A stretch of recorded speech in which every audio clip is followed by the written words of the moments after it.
ગુજરાતમાં સરકારી શાળા ગ્રાન્ટેડ શાળાના શિક્ષકોને શિક્ષણ સિવાયની કામગીરી થોપવાનું અને શિક્ષકોના સન્માનને અવમાન થાય એની ઉપર ઘાત આવે તે પ્રકારના ફતવાને પરિપત્ર બહાર પાડનારી ભાજપાની ભ્રષ્ટ સરકારનો શિક્ષણ વિભાગ જે ગેરરીતિથી ભરપૂર છે એ શિક્ષણ વિભાગના વાયા મીડિયા બોલાથી અધિકારીએ પ્રાંત અધિકારીએ એક પરિપત્ર બહાર પાડ્યો કે આગામી દિવસોની અંદર દેવસ્થાનમાં આવનારા વીવીઆઈપીઓ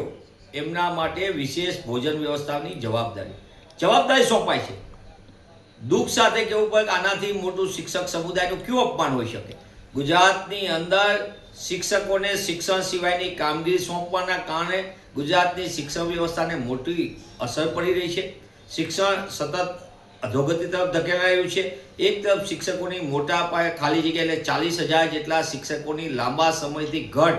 અને બીજી બાજુ શિક્ષકોને શિક્ષણ સિવાયનું બીજું કામ સોંપવું એટલે કે તીર ભગાવવા, પંચર સાંધવા, શૌચાલયો ગણવા, મોટા સાહેબ નાના સાહેબ આવે ત્યારે એની માટે ભીડ ભેગી કરવાની અને અનેક પ્રકારના કામ શિક્ષણ સિવાયના સોંપીને શિક્ષક સમુદાયને શૈક્ષણિક કામગીરીથી દૂર રાખવાનું પાપ પણ ભાજપ સરકારે કર્યું છે અને એના કારણે જ ગુજરાતના બાળકોને શિક્ષણના અધિકારથી વંચિત રહેવું પડે। ત્યારે હું આપના માધ્યમથી માંગ કરું છું કે આવું મગજ વગરનો પરિપત્ર કરનાર વીવીઆઈપી માટેની ભોજન વ્યવસ્થાના